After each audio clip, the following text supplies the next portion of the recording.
Olá, pessoal! Estamos aqui para mais um RemaCast e hoje nós estamos aqui com o pastor Antônio Carlos, da Igreja Metodista, e ele vai estar falando um pouquinho mais, sobre a sua igreja, sobre o pastoreio, mas nós estamos hoje com um tema de chamado. Se você tem dúvida aí do seu chamado, talvez hoje vai ser o dia aí que vai ser descomplicado aí para você entender o que é chamado, vocação.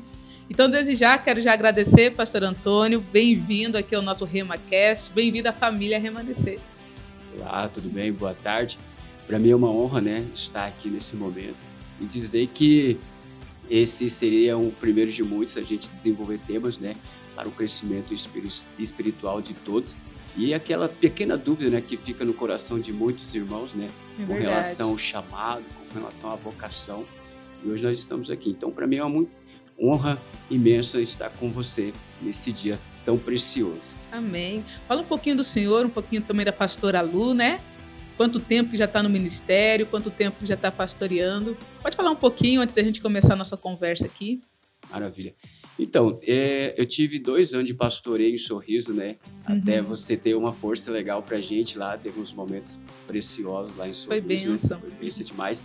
E no ano de 2024, a gente houve um pedido, para a gente voltar para Lucas. Voltamos para Lucas, não exercemos o pastoreio, ficamos no ano de 2024 ajudando o pastor de Lucas, pastor Alex. E aí, no ano de 2025, Deus nos empurrou para Lucas e ficamos já o ano de 2025 pastoreando aqui em Lucas, um desafio muito grande, o pastoreio, principalmente quando a gente fala do pastoreio parcial, Sim. Hoje sou CLT também e também estou na obra, E em tudo quanto, desde quando a gente começou a pastorear em Lucas do Rio Verde, a gente viu a mão graciada do Senhor Jesus sobre as nossas vidas, porque sabemos que é difícil, não é fácil ter o pastoreio parcial.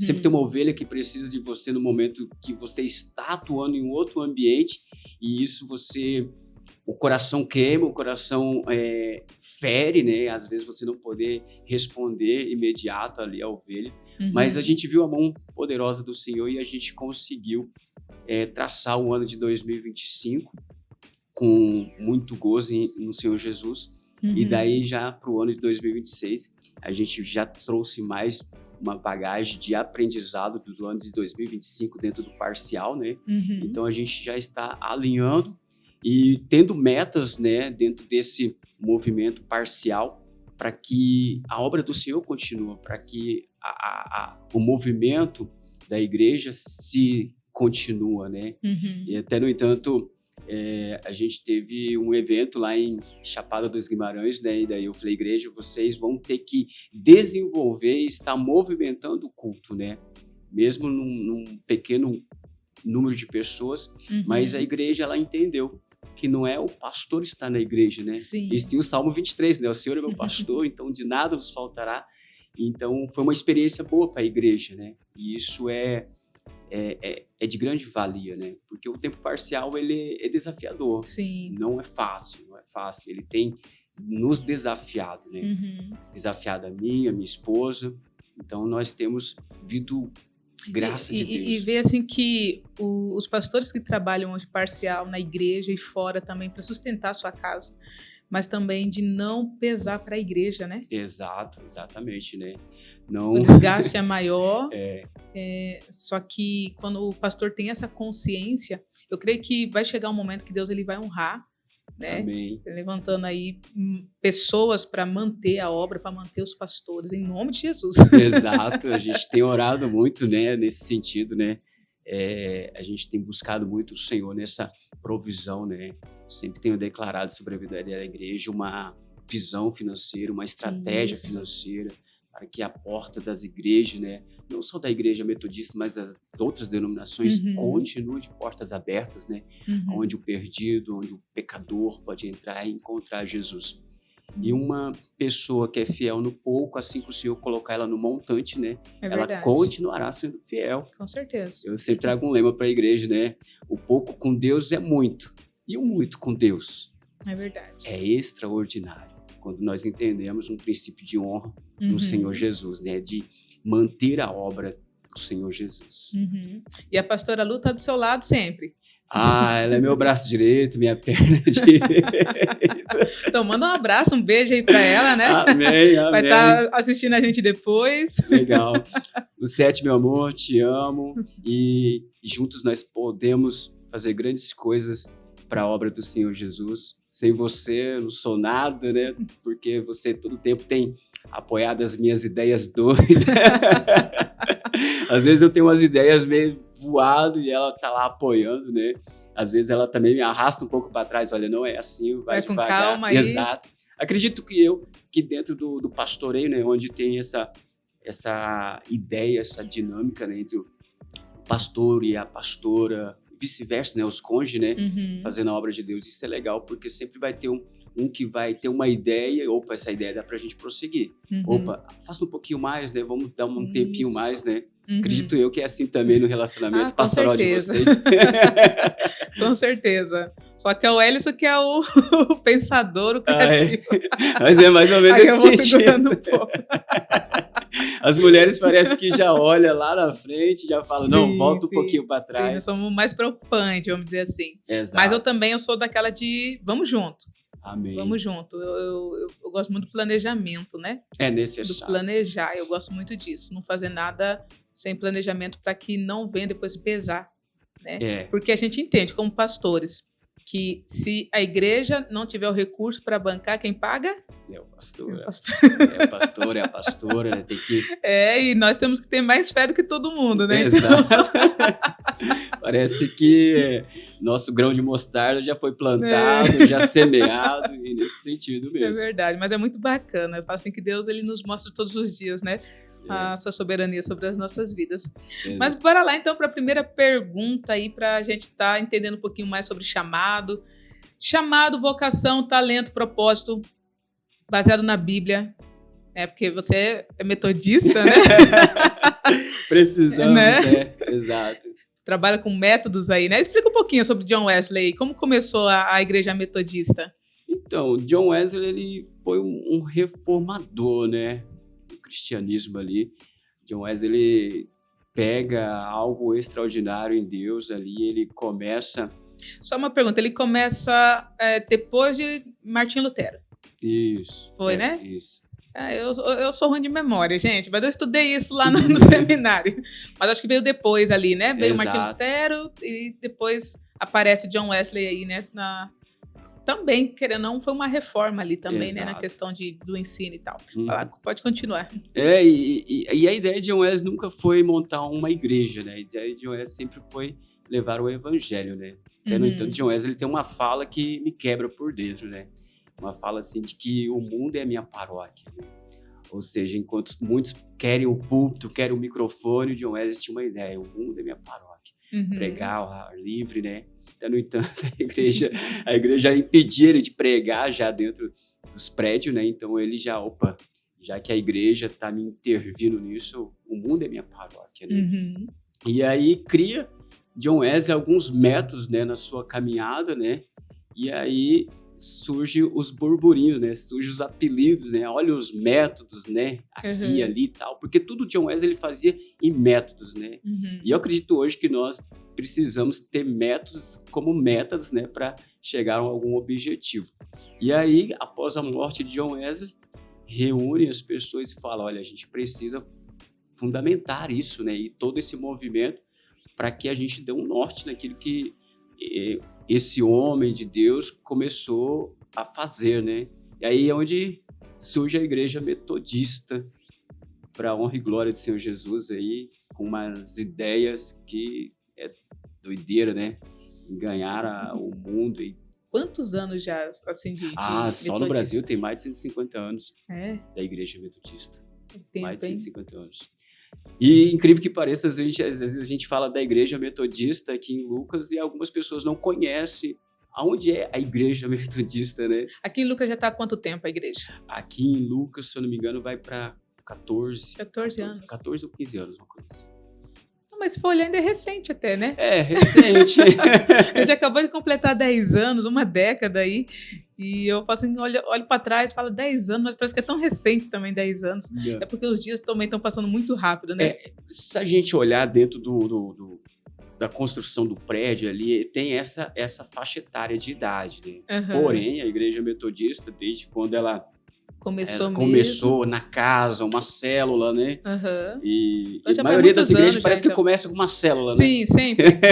Na área dos fundos da casa, assim. Exato, eu me lembro muito bem como começou a tua. E aí, aonde a gente teve essa célula, né? Daí veio uma semana para Jesus. Uma semana para Jesus é fantástica, onde vem várias pessoas de vários lugares. E você sempre foi metodista? Por incrível que pareça. Olha só. Se converteu na Igreja Metodista. Que bacana. E hoje eu pastorei a igreja onde você aceitou Jesus ali, exatamente. conheceu Jesus. Que bênção. Mas vamos lá. Chamado, vocação, talento e propósito, biblicamente, é a mesma coisa? Biblicamente, então, o chamado é para todos, né? No livro de Marcos ali, capítulo 16, fala que do ID, né? Então, isso é um chamado para toda a igreja. Para a igreja desenvolver isso, né? E aí a vocação eu faço uma analogia não fundamentada na Bíblia, né? Mas uma analogia que é minha, né? Que acredito eu que todo pastor e toda pastora que entende essa questão da vocação é nesse sentido, dentro dessa analogia. O que é? É você colocar uma pedrinha dentro do teu sapato e você começar a caminhada. Vai ferir, vai machucar, vai sangrar. E às vezes nós estamos assim, estamos sangrando, estamos machucados, porém a gente precisa continuar a caminhada, né? E a vocação é nesse sentido, penso eu, né, dentro dessa analogia que eu faço, de que todo aquela que tem esse vocação, esse propósito, ele não larga o arado por nada, né? Às vezes vem o desânimo, isso é normal, né? Quando a gente olha para a vida de Elias, né? Desanimou, se desmotivou, caiu numa depressão profunda.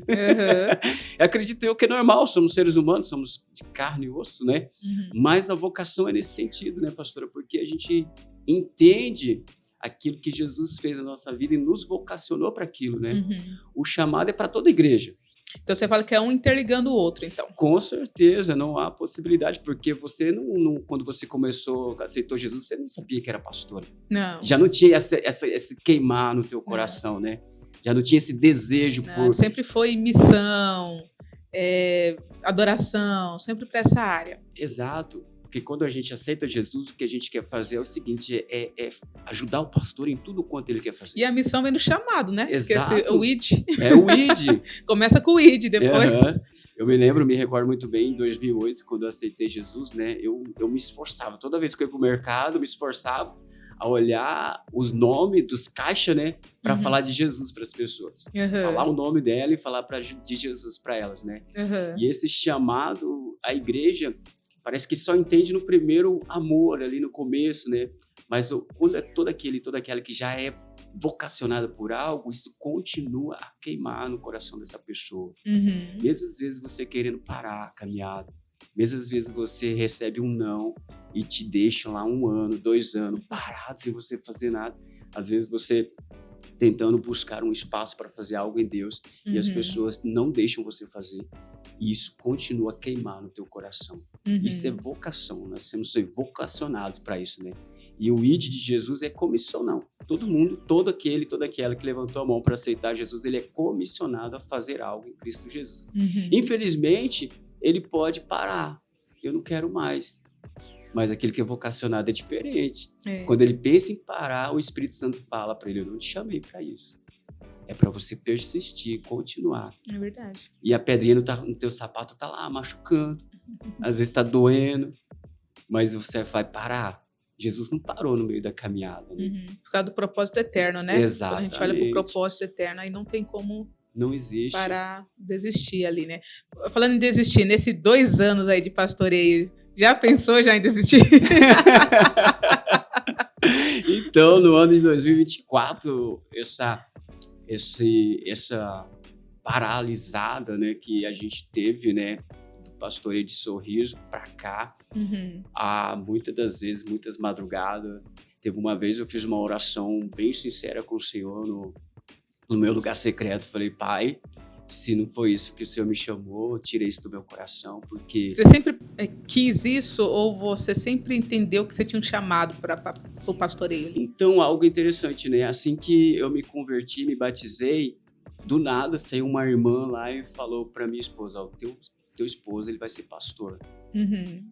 E aí, parece que é interessante, a gente diz um amém sem pensar no que vem, né? E eu não dizia o meu no amém, não. Foi não? Não. Tem que ver alguém levantar, Deus vai te ungir, pastor. Não quero, não. Eu quero ser missionário, falar desse jeito. Mas não adianta. Não adianta. Tentei fugir várias vezes, até que em um determinado tempo, mas eu entendi que era necessário. Pro tempo que Deus estava levantando, era necessário, até para adentrar em alguns lugares. Olha só. Por causa da autoridade também, né? Exato. Então, aí eu parei de fugir. Mas toda vez que me levantava um profeta, né? Uma profeta de Deus vai te levantar como pastor. Eu falo, não quero não. Eu falo, não quero não. Não, mexer com gente não dá certo não.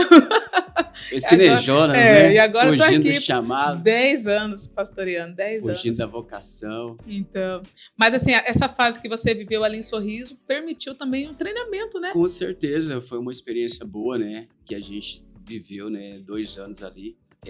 Só o fato de você ver as pessoas sendo transformadas pelo evangelho, isso é fantástico. Não tem nada que te pague. Mesmo nossos esforços, né? Pegava o ônibus 2 horas da tarde, ia para Sorriso, voltava meia-noite. No tempo da política, voltamos às 3, às 4 da manhã. Teve uma vez que atravessei essa ponte ali pegando fogo de a pé, mas nada assim que dizer assim, você se arrependeu? Não, nada. Faria de tudo de novo e assim, tudo por amor à obra mesmo, né? Amém. Daquilo que nós somos vocacionados. Amém. Então, diante de tudo isso que você já viveu, seria como Eliseu?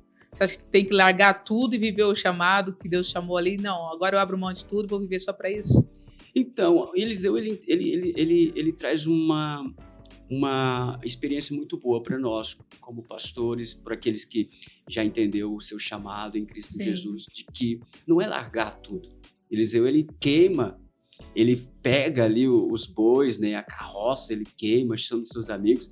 Em algumas traduções da Bíblia vai dizer que ele cozinha a carne, né? Mas eu trago para uma outra tradução que ele fez um churrasco ali e serviu a sociedade. Linguagem de hoje.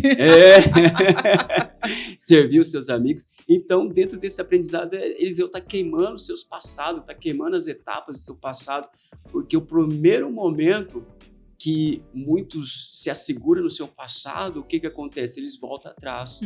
Pedro, né? Pedro é interessante. Pedro, quando Jesus é crucificado, ele, vou voltar a pescar. Ele volta ao passado. Ele foi chamado para algo, ser pescador de homens. Aí no momento que ele vê o Cristo ali, né, Jesus já morto ali na cruz, vou voltar a pescar peixe, né? E talvez poderia acontecer a mesma coisa com Eliseu, né? Sim. Se assegurar em algo, não tá dando certo aqui, vou voltar lá que eu tenho uns bois lá para eu vou voltar. Eu vou voltar a ser agricultor, né? Meu pai tem lá uma fazenda, lá em Lucas do Rio Verde, vou voltar a ser agricultor.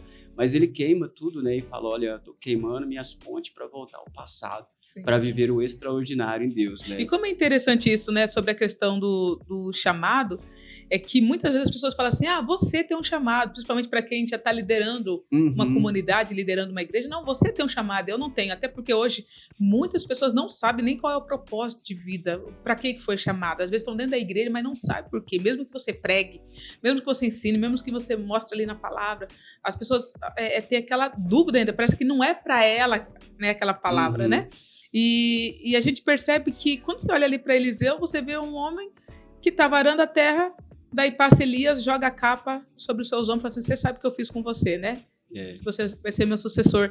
Então, se for olhar, um cara não tinha nada a ver, vamos olhar assim, entre aspas, com o sacerdócio, com a igreja, com o templo, com nada. Era um cara que estava lá, arando, mas ninguém sabe qual era a intimidade dele com Deus, porque, né? Para Deus chamar ele para essa vocação, para ele chamar, falar, agora você vai ser o sucessor de Elias, você vai dar continuidade. E todo mundo sabia quem era Elias. Exato, né? Exato, né? Então eu falo que o chamado não é só para quem já está ali na frente de uma comunidade, na frente de uma igreja, mas Deus pode chamar qualquer pessoa que está disposto a realmente, igual você falou, queimar as pontes aí com o passado para viver o extraordinário aí de Deus. E interessante que eu amo essa passagem também, porque é uma das pregações silenciosa, porém com profundidade, né? Primeira da cruz, né? Jesus pregando o amor na cruz, em silêncio, e Eliseu e Elias. Elias pregando para Eliseu uma vocação que ele exerceria, né? Isso. No silêncio. No silêncio. Ele não fala uma palavra. A Bíblia vai dizer que ele está ali, olha para Eliseu e literalmente lança a capa sobre ele. E aí Eliseu, acende uma luz, né? E aquece o teu coração. E ele, entende a sua vocação. E até, no entanto, ele fala, deixa eu ir lá despedir dos meus pais, dar uns beijos neles, porque eu vou te seguir. E, né? E o fantástico diz que não houve um esforço físico, né? E sim tudo no mundo espiritual. E mediante disso que você acabou de falar, às vezes as pessoas falam assim, eu preciso me preparar antes para viver o chamado. Mas, olhando para esse contexto, Eliseu ele não se preparou vou me preparar antes porque Elias vai chegar alguém. Não.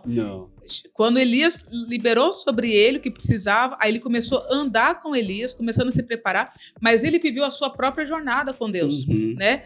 Eu falo assim que hoje existe muita preparação, né? Hoje tem curso de teologia, várias redes de ensino que você pode estar aprendendo, e principalmente a Bíblia, mas eu vejo que muitas pessoas fogem do seu chamado porque primeiro elas ficam com essa questão, né?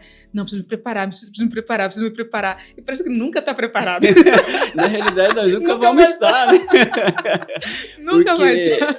O chamado ali, a vocação, né, para aquilo, a gente nunca vai estar preparado. A gente precisa ser capacitado em Cristo, né?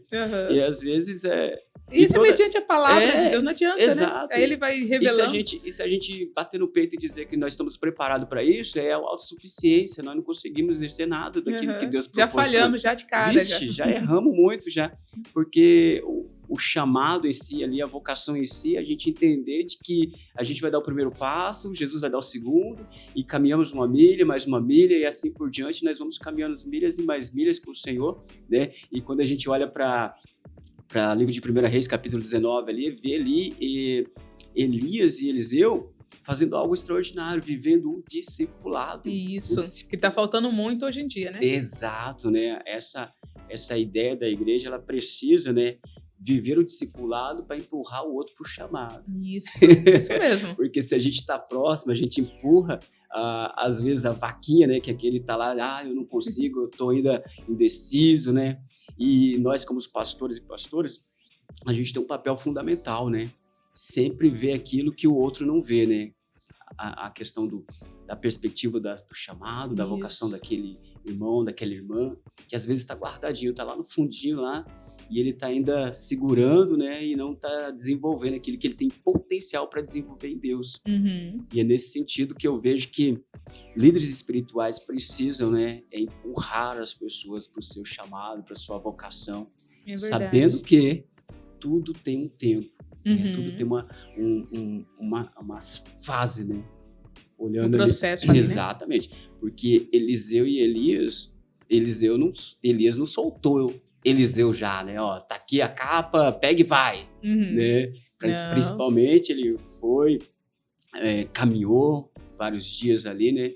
E todo o tempo, a partir do momento que Deus leva Eliseu tem uma percepção do que precisaria, né? Até porque tem a medida de cada um, né? Exato, né? Não tem. Você vai ser discipulado aqui, você vai ser ensinado aqui, mas tem a sua medida. Com você certeza. Vai andar nessa medida e não na medida do outro ali. Não adianta, se a gente tentar viver o chamado, a vocação do outro, vai faltar vai faltar você. Então é necessário que cada um tenha a sua medida, a sua porção e a sua identidade, né, para viver o chamado que foi proposto, né? Isso aí. É possível perder o chamado? Eu penso que perder, você não vai perder, né? Porque quando você perder, vai ser você mesmo que vai estar perdendo tudo aquilo que Deus vai colocar sobre a tua vida, né? Por exemplo, a gente olha para a vida de Jonas... Eu acho que eu vou mudar a frase. Eu acho que assim, é possível perder a vocação? Porque se o chamado é a comissão... exato. Então, existe uma ordem ali liberada. Mas a vocação de saber que Deus te chamou para aquilo e você não quer viver aquilo? Pode perder? Pode ser substituído? Pode. Porque todo tempo Deus ele vai levantar pessoas para fazer aquilo que já está na agenda dele, né? Se você não quiser fazer, ele vai levantar outro melhor que você. E todo aquele que não quer fazer é o que vai ser perdedor. Imagina, eu olho assim para a vida do jovem rico, né? Jesus chama ele para uma grande missão. Jesus chama ele para caminhar com ele, estar próximo dele, poderia ser um discípulo dele. E o jovem rico só tinha uma coisinha, era só abrir mão de algumas heranças, alguns bens materiais, né? Parafraseando o texto. E hoje nós poderíamos estar pregando a mensagem do jovem rico, algumas literaturas que o jovem rico poderia ter escrito. É verdade. Entende? Então eu acredito assim que quem perde mais com tudo de não viver a vocação é aquele que não aceitou. E o jovem rico ele tinha tudo para... Hoje nós estamos vivendo coisas extraordinárias que aquele jovem rico viveu de experiência com Jesus. É verdade. Às vezes as pessoas falam assim, Jesus queria a riqueza do jovem. Não é riqueza. Jesus estava querendo arrancar aquilo que estava no coração. Exatamente, que poderia perder no futuro, né? Exatamente. Que forte isso, né? Isso. Tem muita gente achando que o talento, que é a habilidade, né, que Deus concede, muitas vezes as pessoas também conseguem desenvolver essa habilidade, é o chamado. Estão confundindo muito isso. Né? Por exemplo, eu sempre falo isso para o pessoal da igreja, principalmente na área de ministério de louvor. Certo. Às vezes a pessoa ama cantar, tem uma voz bonita, é afinada, ama cantar, mas muitas vezes não foi chamado para aquilo. E aí, como fazer para essa pessoa reconhecer e entender que ela pode sim fazer parte do ministério de louvor, ela pode sim estar cantando, ela pode sim usar isso como uma ferramenta de adoração, mas que ela precisa entender que talvez aquilo não é o chamado definitivo dela.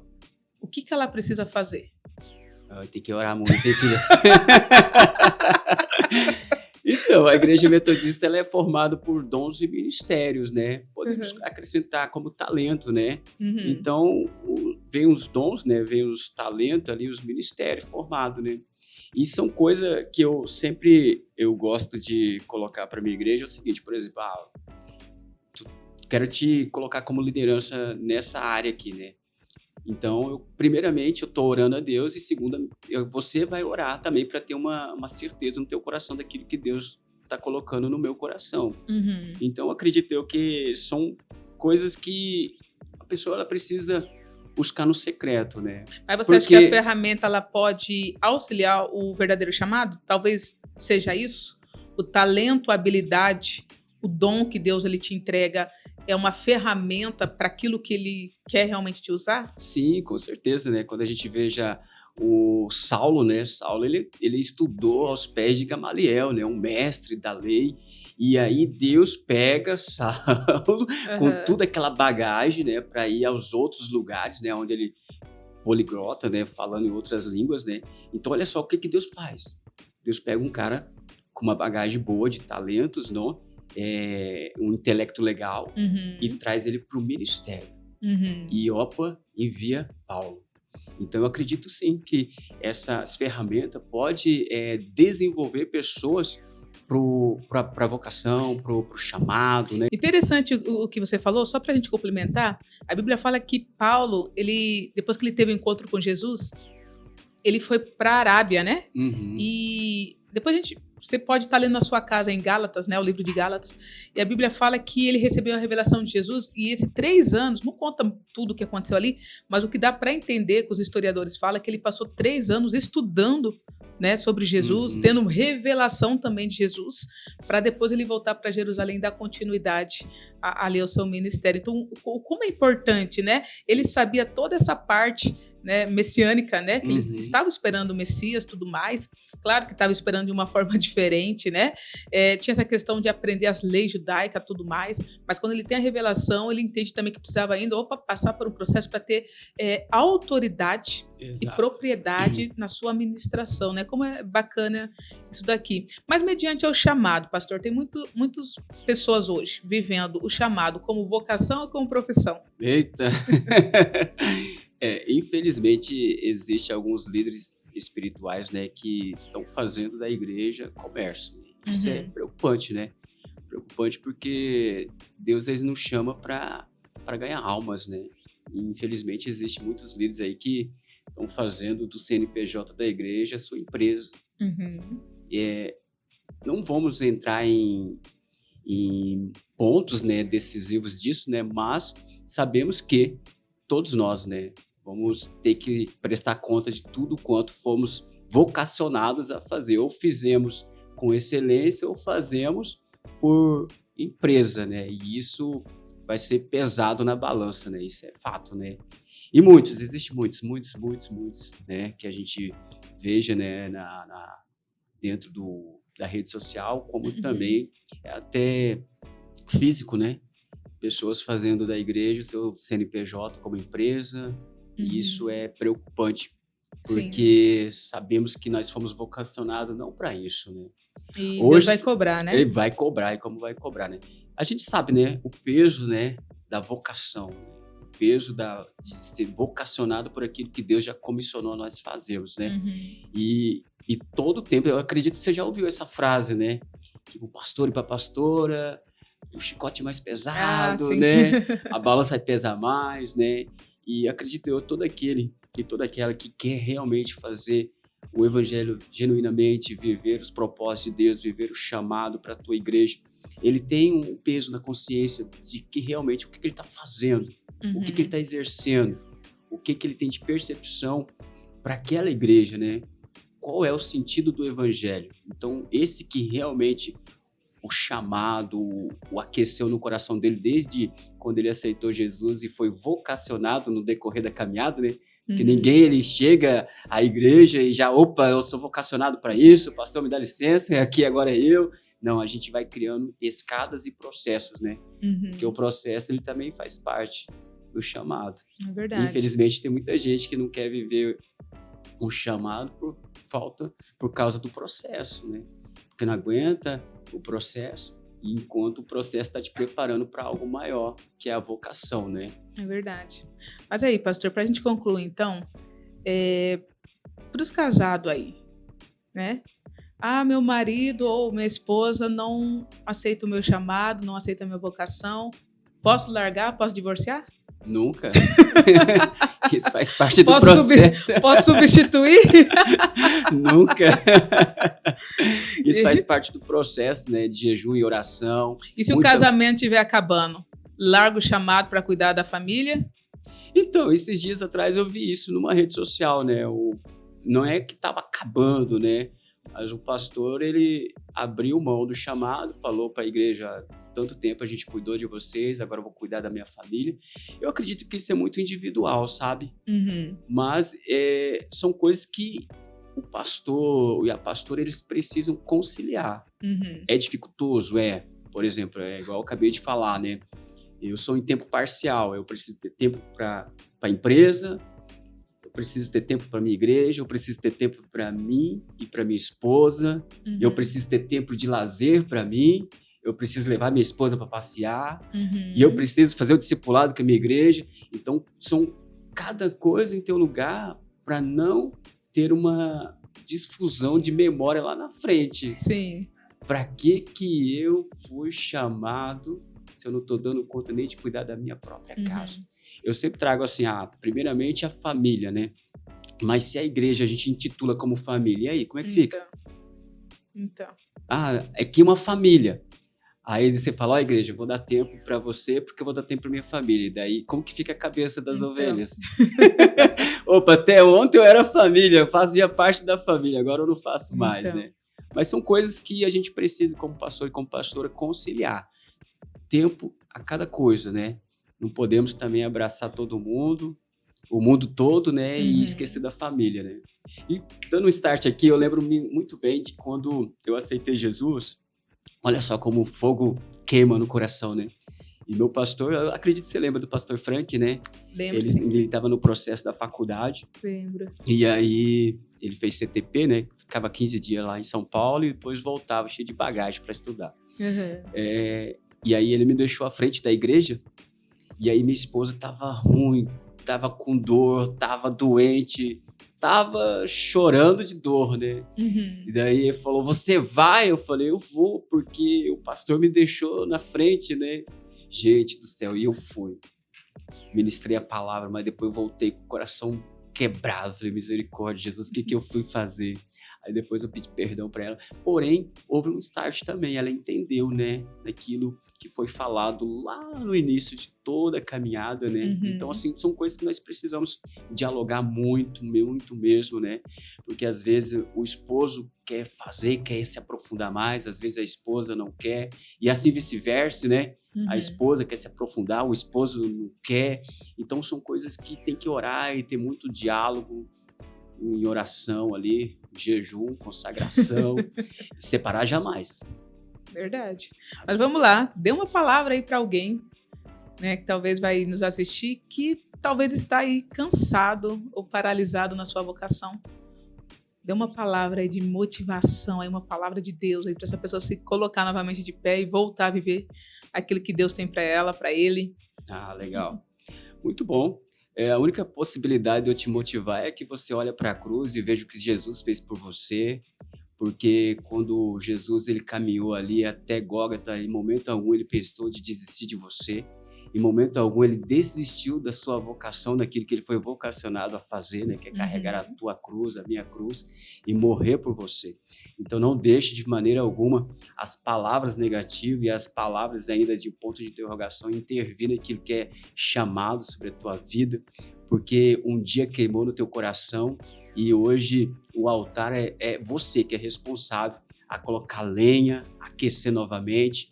A pastora e o pastor, ele pode sim te lançar para um desafio, mas o mais importante é você entender que foi você que ouviu aquilo que foi falado no secreto a respeito de você, a respeito do teu futuro, foi Jesus que já falou com você. Então não deixe que nenhuma palavra negativista, nenhum pensamento negativista intervir na linda história que Jesus vai fazer sobre a tua vida, aqui nessa cidade, em outras cidades, e até mesmo entre as nações, né?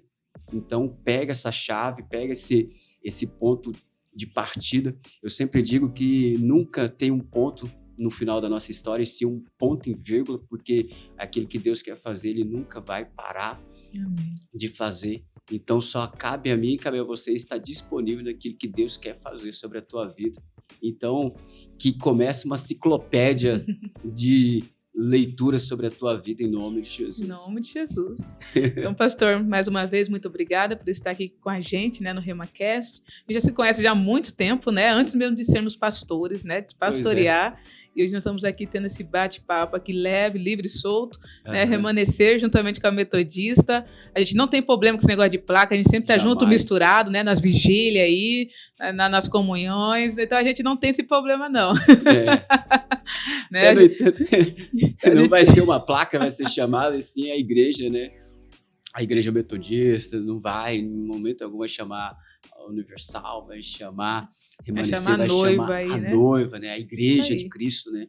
Por isso que a gente precisa quebrar alguns paradigmas religiosos para viver genuinamente aquilo que nós somos chamados e vocacionados a fazer. Verdade. Amém. Então, obrigada, pastor. Abraço lá na sua igreja metodista. Amém. E, pessoal, vocês que ficaram com a gente até aqui, quero te dar aqui para vocês um recado muito importante para você que deseja gravar a sua música. Vem aqui no estúdio iMusic, grave a sua música. Eu acredito que Deus está lançando esses dias muitos adoradores com canções que vêm direto do céu para esta nação, e você precisa compartilhar isso com outras pessoas. Então, se você deseja gravar sua música, apareça aqui no estúdio iMusic e aproveita, já curte, já comenta e compartilha esse vídeo para que venha chegar até mais e mais pessoas. Desde já, muito obrigado, tchau, tchau e até a próxima.